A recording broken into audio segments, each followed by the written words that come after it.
rapport ak CNRA bi nga xamante ni nii xëy na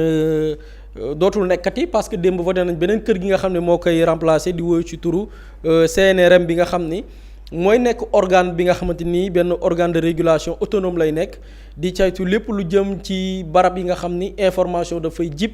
barab yoo xamante nii jàpp nañ ni nit ñi ña ngi cay jaar ngir xam am xibaar wala di fa jaar di publier du contenu lañ ca njëkk a jàpp mooy CNRA ak tey CNRM bi nga xam ne moo koy wuutu il faut savoir que CNRA ca liggéey ba mu doon def daf ci amoon des limites c'est-à-dire CNRA ses pouvoirs dafa limité woon parce que bu ñu xoolee CNRA ci lan la limité woon rajo ak télévision kese sénégalais yu bëri dañ koy réere mbir par exemple les médias nouveaux yi nga xam ne am na léegi muy les médias en ligne bokkul woon ci les pouvoirs du CNRA pour réguler leen parce que seulement banqaas yi tënku ci moom am ay convention répondre ci ay cahier des charges ba ñu jox leen licence télé yi la ak rajo yi donc avec CNRM changement bi ci la lay nekk changement bi mooy dafay couvriraat yeneen champs yoo xam ni CNRA bi ñu koy créer amul woon moo tax ci la ca njëkk boo jëlee ci loi bi article 3 dañ ne CNRM mission mooy réguler li nga xamante ni nii mooy presse écrite bi muy journaux yi ñuy xëy ak yéenekaay yeeg yooyu noonu réguler li nga xamante ni nii mooy la presse en ligne bi boo xoolee dafa limité woon par rapport ak champ d'application au CNRA réguler la communication audiovisuelle ñi nga xam ne dañuy fësal ay mbir boo xam ci jokkook wala ci wàllum publicité ak yooyu noonu tamit daf koy réguler aussi les plateformes numériques parce que dans les plateformes numériques il y a pas que du rek les médias en ligne mais aussi il y a des créateurs de contenu am na ñoo xam ne du ñu média mais dañuy créer des contenus donc ñooñu aussi CNRA ou bien CNRM daf leen di jël en compte daf leen di réguler mais aussi les plateformes de partage ñi nga xamante nii dañu nekk ci ay plateformes yoo xamante ni nii soit dañuy partager information soit dañuy partager expérience soit dañuy partager tel loolu lépp nag dafay tënku ci li nga xamante ni nii mooy pouvoiru CNRM bi nga xamante ni nii moom dafay am ndogalu di jël ay décisions di réguler di topp di càmbar la nga xamante nii mooy secteur yi ma lim léegi nag lenn ci pouvoir bi aussi dafa am leneen lu ci bees parce que dañ ne la CNRM dafay chargé di veiller au respect ci mission service public bi nga xam ne dañ ko jox presse bi dafay chargé wu ci li nga xam ne mooy la vie privée de l'honneur de la dignité et de l'intégrité de la personne humaine ñi nga xam ne xëy na peut-être dinañ leen waxal dara ci média moo xam mbir lu ñaaw la lu safaanoog yooyu noonu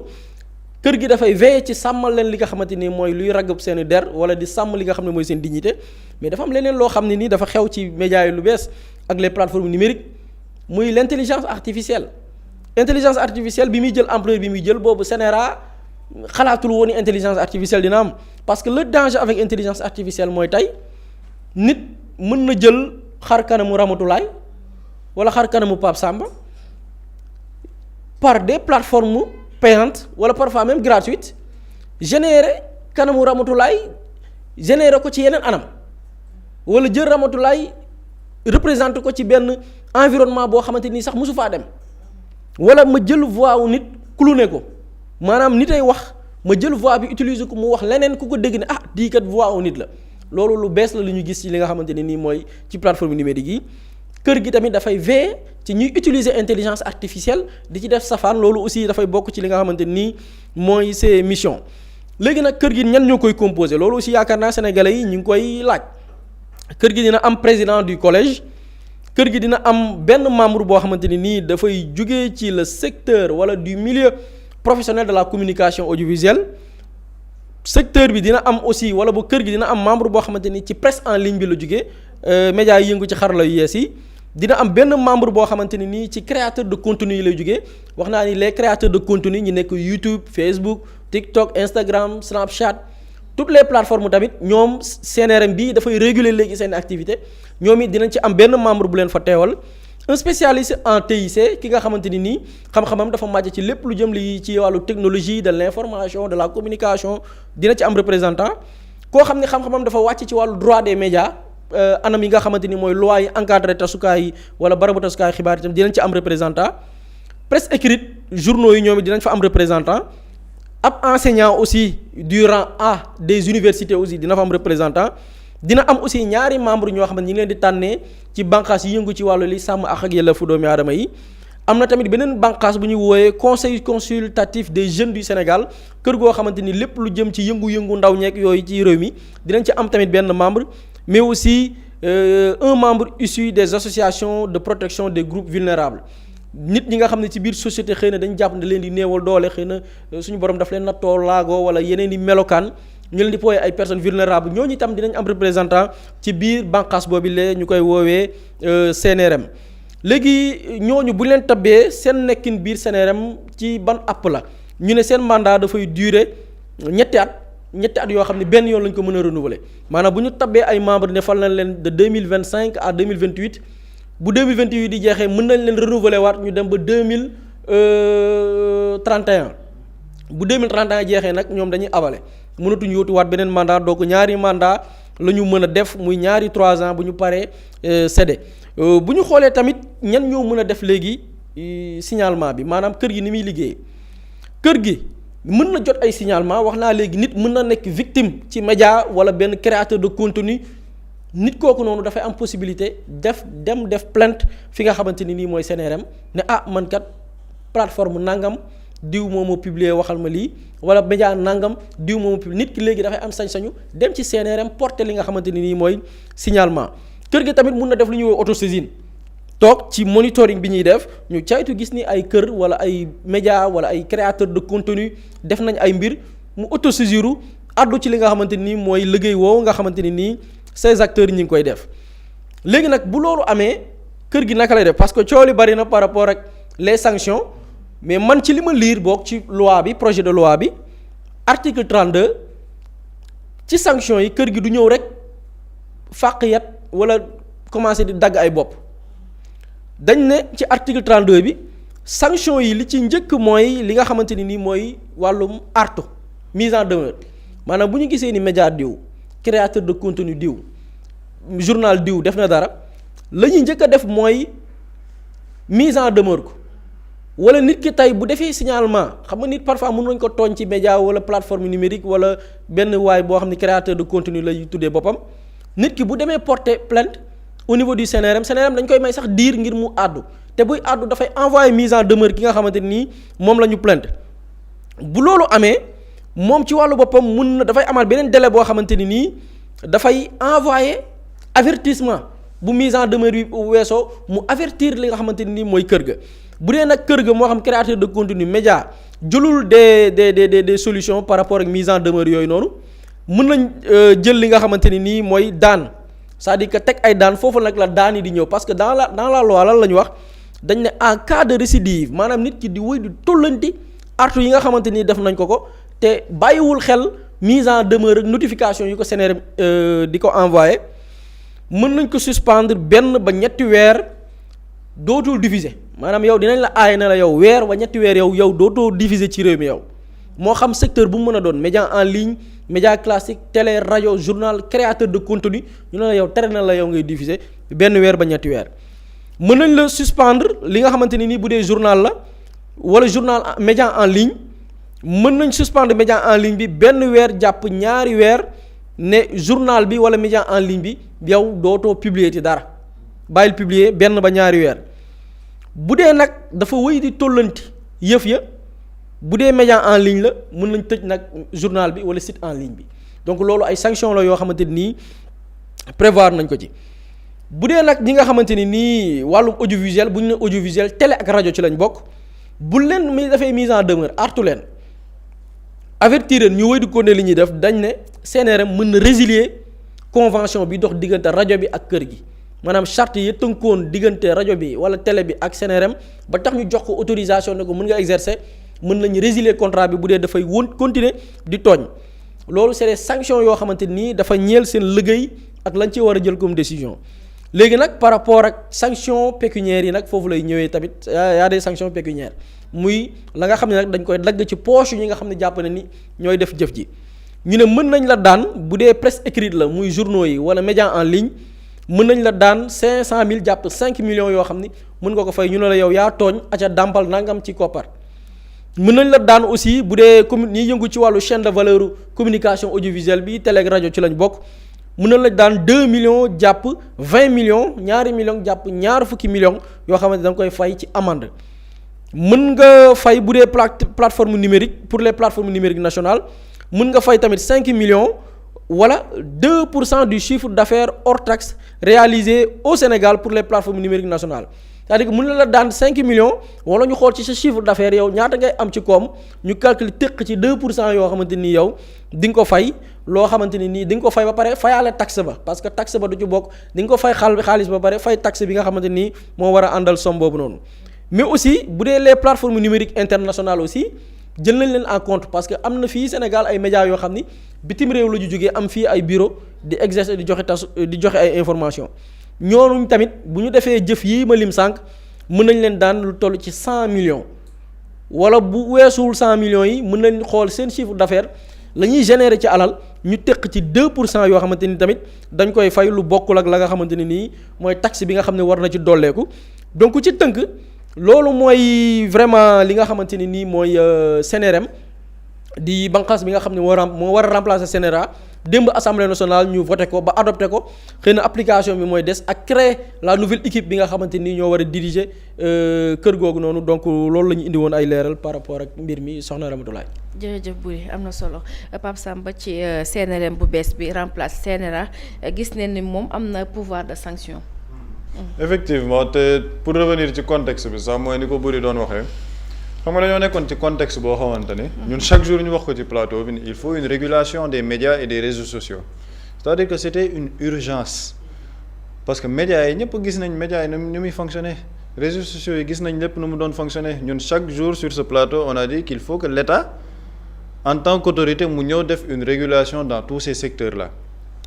li tax ñu ci doon gën a wax mais par rapport aux médias mais CNRA nit ñi dañ ko doon fàtte sax ci biir réew mi man CNRA dernière semaines yi yëpp wala les derniers mois CNRA benn génn bu am solo laa gis ñu génn mooy ba ñuy mettre en demeure Walf par rapport au cas Cheikh Bara Ndiaye et pourtant entre-temps il y a eu plein de choses yu médias yi def ci réew mi de la presse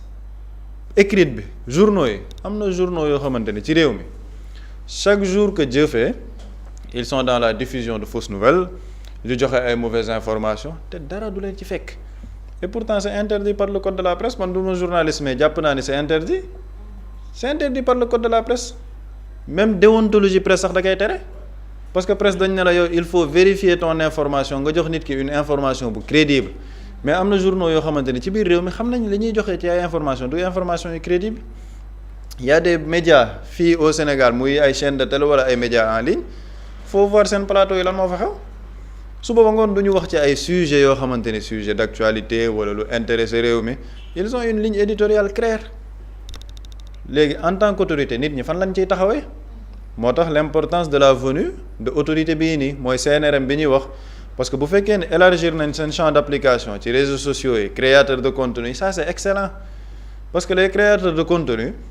am na ñu ci ëpp ñoo xamante am na ci ñu jàmbaar nag ñoo xam ne dañuy def liggéey bu am solo mais am na ci ñoo xamante ni mais seeni contenu ñun chaque jour ñu wax ko fi ci TikTok bi ak yeneen réseaux yi li ñuy def rafetul sax ci société donc il faut une autorité de régulation surtout par rapport aux sanctions man sanction pécuniaire bi sax man moo ma ci gën a neex parce qu'il faut toucher les poches dans ce pays-là il faut habituer les gens à toucher les poches def ay sanctions maintenant nag man li ma ci réserve yi ma ci am c'est-à-dire que il faut ñu analyser waat le contexte maanaam dañoo nekk ci contexte boo xamante ni c'est un contexte très politique bànqaas bi ba léegi c'est rattaché à la présidence de la République keroog ñu ngi wax ni CNRA ba ñu génnee Cheikh Bara lañ doon artu Cheikh Bara ci lan la doon wax dafa doon wax ci président de la République te pourtant ñeneen génn nañ benn patron de presse taxaw na fii naan nguuru séeréer yi c'est un discours ethnique dara fekk ko ci te pourtant dañ ko koy tere ci presse bi dara fekk ko ci convoqué wuñ ko waxuñ ko sax lu ci jëm des journalistes ont donné ici une tribune à un fugitif muy menacer le premier ministre dara fekku leen ci bu ñu leen woowee sax dañ leen di entendre génnewaat leen gis nañ démb à l'Assemblée nationale un député pour ne pas le citer maître Abdoulaye Tall ne maanaam li nit ñi nekkee ci Facebook bi dañ ci war a wax parce que président invité na la ndogu ñu taf sa photo di wax lu nekk ces gens-là il faut les traquer il ne faut pas que ça soit une loi liberticide c'est-à-dire que maître Abdoulaye Tall man je l'ai connu avant très pondéré moo tax man ba mu waxee démb affaire bi dafa ma bett parce que maître Abdoulaye Tall tu es un député mandat électif nga am mënoo fexe ba sénégalais yi du ñu wax ci seen mënul nekk les sénégalais dinañ wax ñi am mandat nominatif mooy les DG ak yooyu peut-être ils peuvent rendre compte au président de la République au patron de l'administration mais ñi am mandat électif le président de la République les députés les maires kenn mënul tere ñu wax ci ñoom ci anam bu jaar yoon nag il faut que les gens questionnent li ñuy def surtout quand tu appartiens à un parti politique boo xamante ne militant moo lay cotiser moo joxe bakkanam dee ci tali pour que tey jii nga mën a dégg monsieur le député nga ni kooku boo demee ci ndogu amul droit wax ci c'est-à-dire qu'il faut être cohérent et il ne faut pas qu'on rentre dans de l'arrogance c'est-à-dire que le pouvoir warul a génnee ci humilité il faut que nit ñi ànd ak dal c'est-à-dire que sénégalais yi fi nekkoon de 2021 à 2024 ñoo fi nekk en 2026 ba léegi beaucoup plus exigeant avec eux boo demee di ndogu dans un contexte où on te parle d'une guerre internationale bu mën a am ay répercussions ci biir réew mi on a le plan de redressement économique et social bu ñu war a waxtaanee yeneen ak yeneen i urgence yu nekk ci réew mi ngeen di dem au palais de la République di ci ndogu ci loo xamante ni c'était une promesse boo xam ne da ngeen ne woon palais waruñ fa politiquer loolu yépp ngeen def ko toi tu es un député nga am un mandat électif c'est-à-dire que nit ñi ñoom ñoo yeewu bàyyi seen lépp dem ne dañoo votel Pastef liste bii tag parce que yow da nga war a nekk député nga ne en retour ñooñu waruñu wax et il faut les traquer. di la fay jox la oto jox la passeport diplomatique. c'est-à-dire que tu as tous les avantages nga ni yow nit kooku di questionner sa ndogu yow nit kooku il faut le traquer. te mu tax ngay ndogu ji. te nit kooku moo tax ngay ndogu ji. c'est-à-dire qu'on retourne progressivement vers le langage bi nit ñi doon utiliser man j'ai eu l'impression d'entendre benn Antoine Diome wala benn nitu APR en 2023 boo xam ne dañ doon wax ni nit ñi dañoo war a dal seen kaw moo tax ma ni la loi là contexte bi mu ñëwee c'est un très bon contexte parce qu'il faut une régulation des réseaux sociaux des médias mais il ne faut pas que ça soit une loi liberticide pour restreindre la liberté d'expression de certains militants wala de certaines personnes yuy questionner ñoom seen liggéey parce que seen liggéey dinañ ko questionner les députés mënuñ nekk à l'Assemblée nationale ñun toog nañ fi ci plateau ba ñuy wax waxu véhicules yi ñu ne mais le pouvoir ce n'est pas du misérabilisme député dafa war a am oto député war nañ ko teg ci conditions yu baax pour mu dem liggéeyi ji ñun on a défendu ça sur ce plateau là mais en retour nag il faut du respect pour ces gens yi nga xamante ni jox nañ dayoo yéen li ngeen doon surtout que ces gens là ñoo leen fa teg donc boo demee di ndogu ki la cotiser reyante ci mbedd bi ba tey ji nga mën a nekk monsieur le député day wax ci sa ndogu teg ko nag ci worma teg ko ci yar teg ko ci une réflexion intellectuelle parce qu'il y a des promesses yoo leen defoon nit ñi ils ont le droit quand même au questionnement on ne peut pas être dans un pays surtout ci régime u Pastef ñu ne nit ñi duñu wax wala duñu questionner ça c'est pas possible si le président de la République n'est pas épargné mais le président de la République lan la déggul ci fan yi ci ndogu bi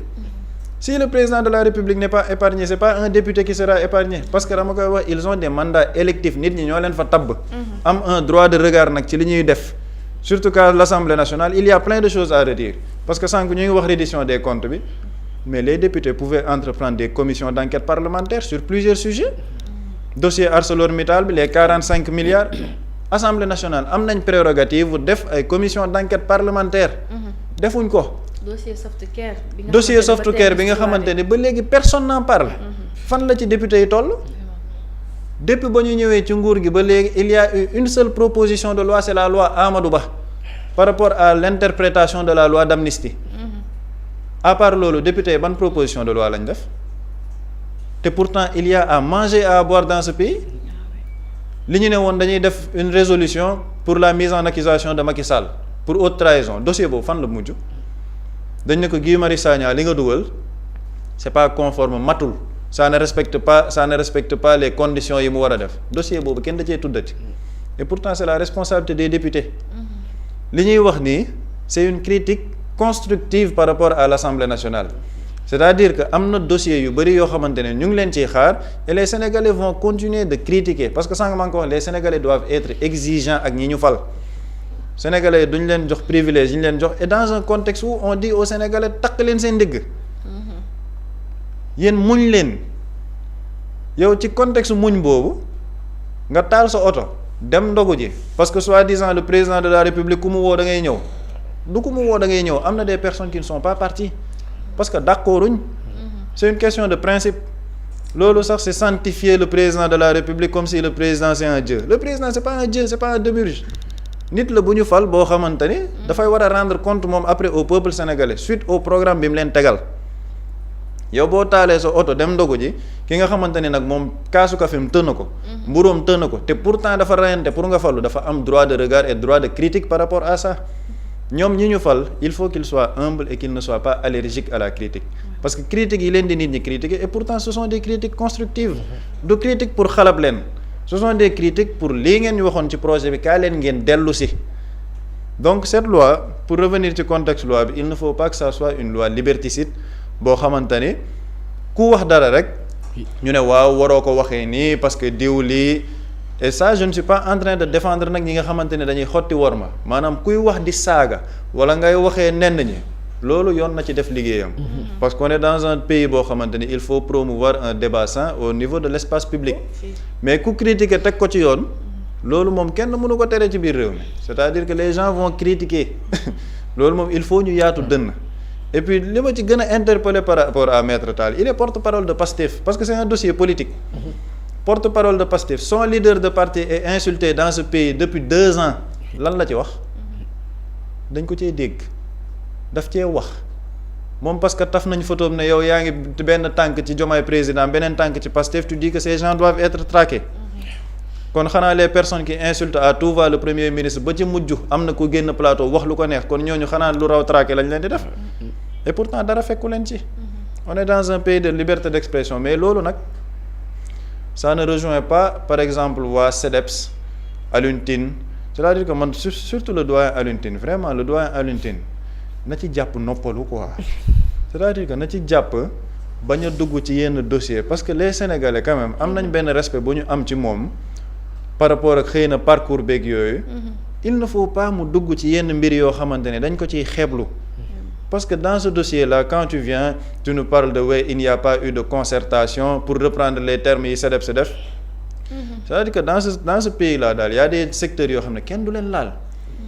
les médias wala la presse bu ma toogee yenn journalistes yi di ko wax sax dañ naan ma yow da ngay dal suñu kaw mais c'est-à-dire que les médias wala la presse ñoom ce sont les enfants gâtés de la République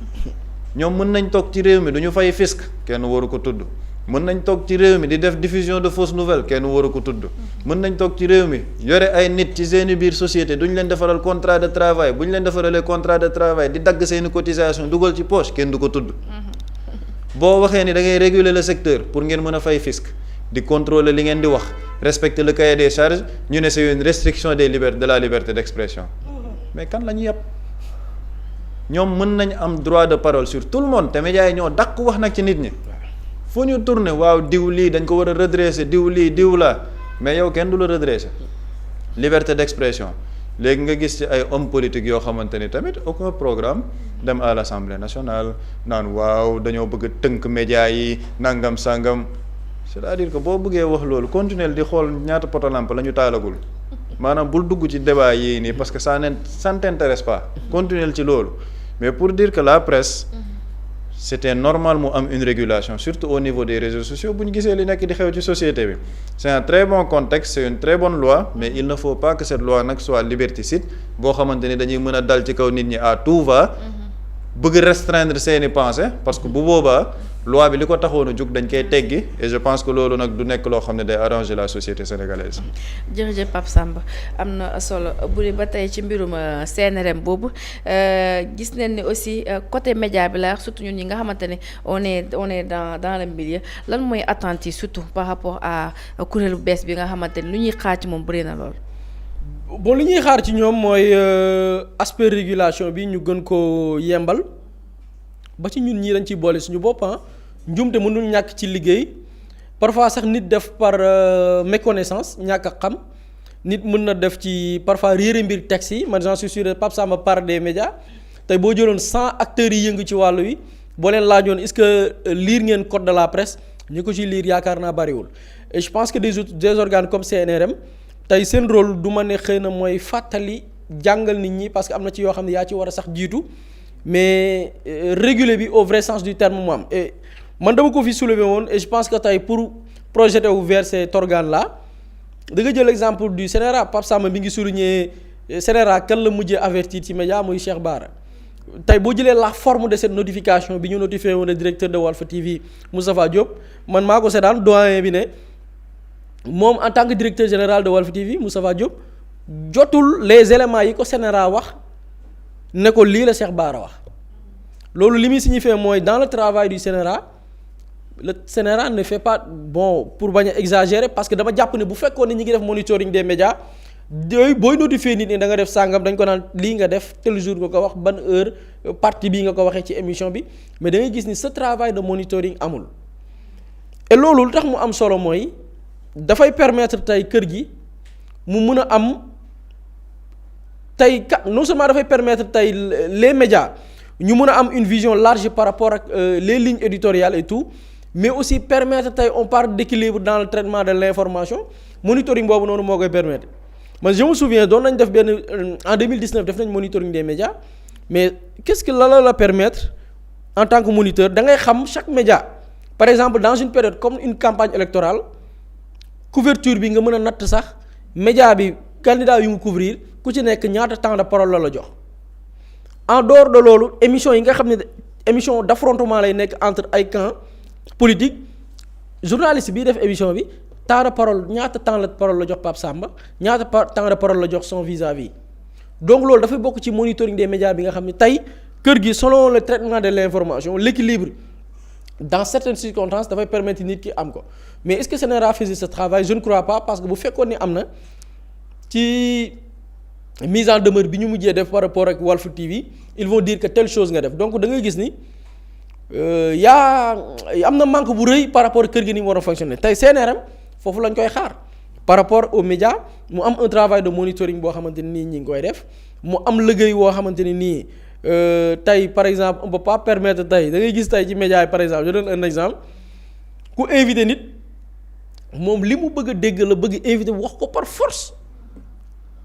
waa ji bu waxee lii mu ne ko non nangam kooku il n'est plus journaliste c'est-à-dire moom am na lu mu bëgg a dégg mais li mu bëgg a dégg bu ko amul ci invité bi mais da koy sax harceler dans l'émission est-ce que loolu lu ñu war a bàyyi xel la non tu prends un autre exemple da nga am une grande émission man dama ko dégg kii laa déglu Ousmane Noreyni bu Azer dañoo organiser benn plateau jàkkaarloo par exemple jàpp dossier Azer bi benn chroniqueur boo xam ne moom dafa mel ni xaw ma dafa gagné marché xaw ma gàbbu dossier boobu fu mu waxee waa baar ñaar ñett dugal Azer et li ñu ciy wax nag maîtriser wuñ ci dara c'est des gens qui n'ont même pas lu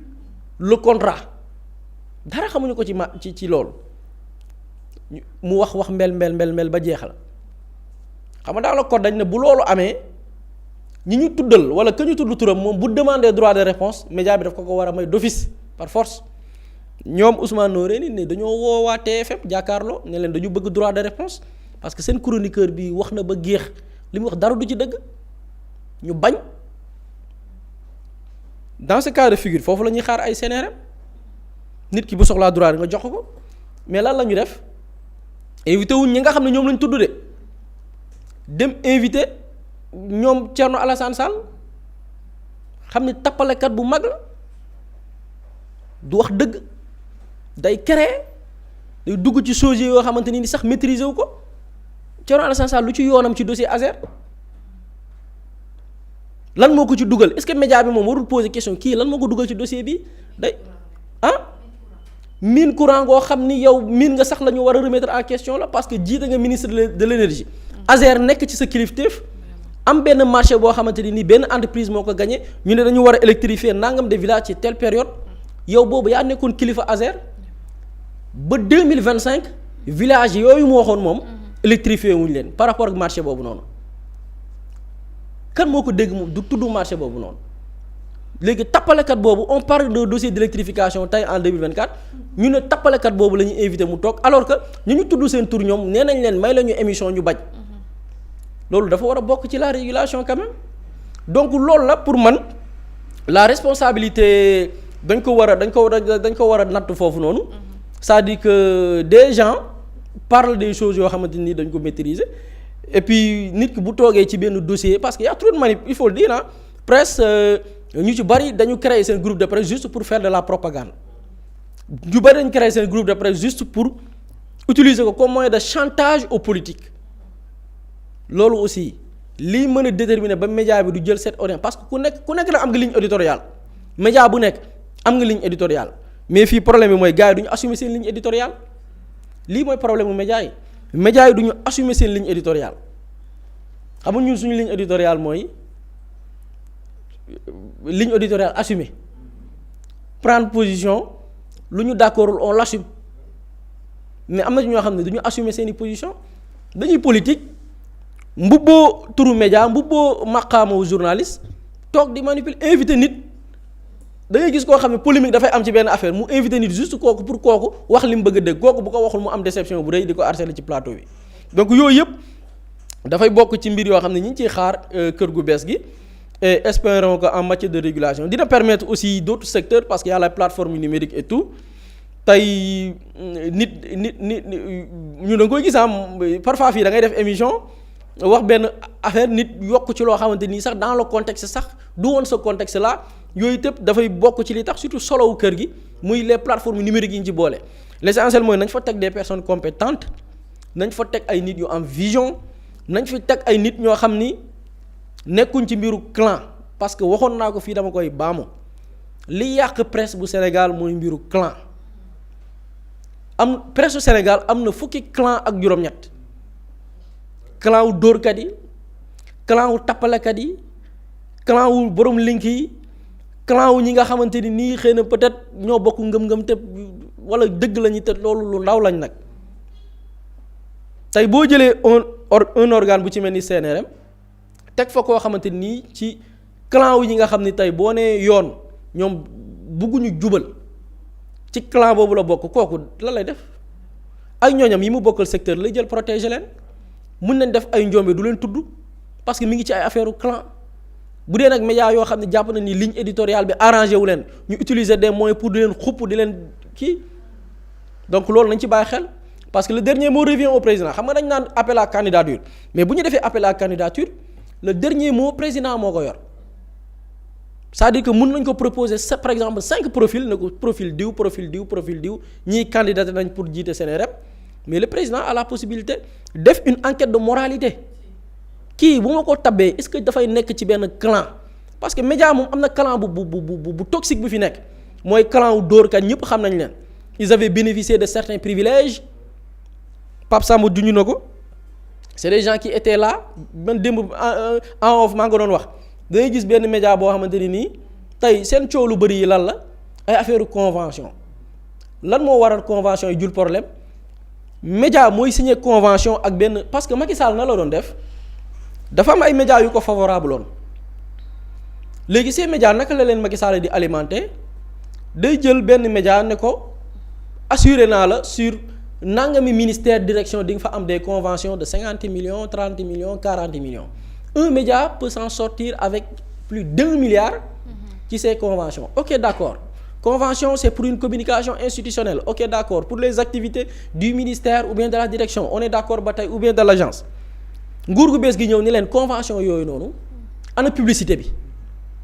yéen da ngeen signé convention ak ministère diw ñu ne waaw ñu ne leen léegi ban prestation ngeen defal ministère bi est-ce que am na des bannières publicitaires yoo xam ne defal ngeen ko entreprise bi est-ce que am na une communication bi ngeen defal entreprise bi médias yu ci bari defuñ ko déglu naa directeur de la communication Abibou Dia mu wax ko ci benn ci sorteem bi ñu ñëwee di kaas ci convention yooyu noonu lan la leen wax indi leen le livrable le service fait wal leen ñu ko xam nga tey boo nee tey Xalaat TV waa CSU wala ñu livrable boo xamante nii da ngeen kii ak waa CSU nga jël benn capture soxna Ramatoulaye nga gis ni il a fait une communication de la CSU dans le long terme à travers des spots à travers une présentation à travers de la couverture médiatique loolu c'est le livrable c'est le palpable lu nit mën a laal mais médias yu bari indiwuñ palpable bi indiwuñ livrable ça c'est des médias yoo xam ni dañ leen doon alimenter indirectement di leen may xaalis ci service boo xam ne duñ ko def ñooñu dañoo am clan jamono ji te clan boobu ñëpp xam nañ leen comme Pape Samba na ci ñëw après ces gens-là quand on parle de réguler rek dañuy tëb parce que réguler arrangé wu leen et malheureusement c'est que xam nga li moo xew ces mêmes médias ont participé tey ci la campagne de manipulation xam nga tey on parle de la reddition des comptes mais reddition des comptes boobu noonu par rapport si je prends les crimes de sang li ko suuxat ba jox Macky Sall mu am la légitimité de tuer de martyriser le peuple mais c'était quoi c'est avec l'appui de certains médias ay médias moo Macky Sall dafay jug pour tuumaal par exemple ay nit ne yéen ay rebelle ngeen teg ko ci sos mu am seen benn média boo xam ne mooy jël ñooñu ñuy tuumaal rebelle def leen à la une ne ñii ay rebelle lañ ñu dem xool du ñu ay rebelle dañ koo créer c'est-à-dire des médias ont participé à ce que li déstabilise pays bi maintenant ce qui est dommage pour revenir à l'Assemblée nationale Pape Samba dafa junj benn député mais nga gisaat benn député tappalekat boo xam ne moom dafay toog di layal loolu c'est-à-dire que Sénégal dafay naqaree defar xam nga tax muy naqaree defar nit ñi du ñu jël position par rapport ak l'intérêt du Sénégal xam nga parlant des conventions parlant des deals qui existaient entre le régime précédent ak certains médias yooyu noonu bi changement de régime amee privilège yi ñu doon am ñu dagg ko ñu ne la leen di xeex xam nga loolu tappale mënu koo rëy mais da ngay.